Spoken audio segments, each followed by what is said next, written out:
Literally, I know that people have been telling me and everyone forever to go out of their comfort zone, but finally I figured out how and why to do it for myself. My name is Ritu, and I think that so far I've lived like a fairly normal life. That's not to say that I don't feel privileged. I definitely feel very, very privileged, but the stuff that I've done just feels very linear. So I went to school.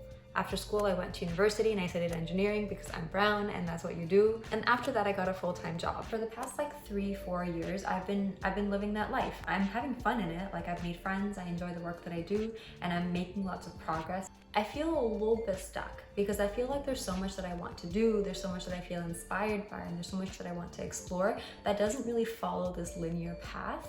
But for whatever reason, I haven't done any of it yet. I'm not saying that I'm mad that it took me 26 years to figure this out, but I'm not happy about it either. I think the two biggest things have been the fear of judgment and the fear of failure. Like I mentioned, I've led a pretty normal life so far, but like, knock on wood, I would consider that life a successful one. Like, I got decent grades in school, and then when I started working, I found work that I enjoyed. I found that I got to grow in the roles. But having had this like structure of, Ritu, you're doing a good job all the time around me, it made me scared to like do things where I wouldn't necessarily do a good job. The first one was understanding the spotlight effect. The spotlight effect is this term that's used by social psychologists to explain the concept where we as individuals overestimate how much people are actually paying attention to the stuff that we're up to. So we feel like literally we have this spotlight over us, and as a consequence, everything that we're doing, all the decisions that we're making, all the dumb little mistakes that we're making, everyone's out there watching and judging us for it. What really helped me here is this understanding that everyone probably feels this way. And the reality of the situation is the people around me, I'm not constantly paying attention to them. I'm paying attention to me. I feel like this is the kind of things you think about when you're like super duper high. I've never done drugs before, but I feel like this might be the types of thoughts you have when you're high. But basically, I had this realization that time is finite. Everything that I want to do in my life, regardless of how scared I am of failing, I only really have 3 options.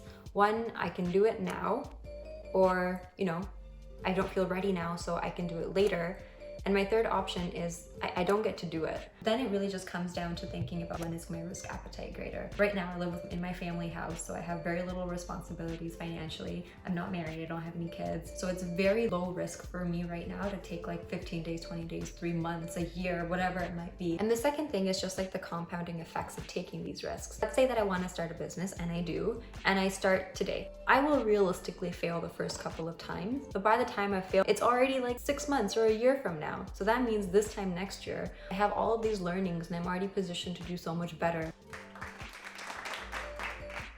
Not gonna lie, there's one more thing, which is that I'm at this age now where I like Google people that are crushing it and they're like slightly younger than me. And it just makes me realize that even if I feel stuck, people are gonna be doing this kind of stuff. So like, if this is what I wanna do with my time and if this is what I wanna do with my life, then like,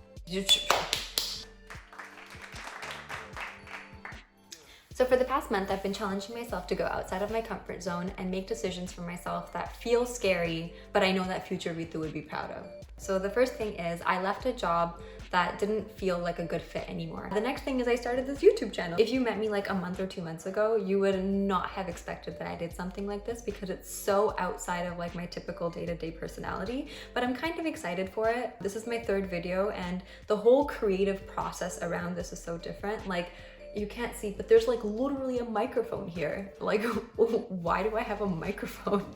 And I'm taking a solo trip. Apart from just like these decisions that I've been able to make for myself, there's a lot of like side benefits, or not side benefits, the real benefits, I think. So the first one is I'm feeling a lot more stable in my relationships. And I think the reason for that is as I become more honest with what I want to do, I've been much more genuine in the relationships that I have, and the way that I have seen people kind of react to that has been so nice. So thanks to all my homies who are showing up day 1. Day one. The next thing is I feel more present and purposeful with my time. So I think I'm just a little bit more picky with the things that I do. I can remember in the past, I literally used to like binge watch so much Netflix, and don't get me wrong, I like intend to do that still. But at that time I did it, I think, as a form of escapism.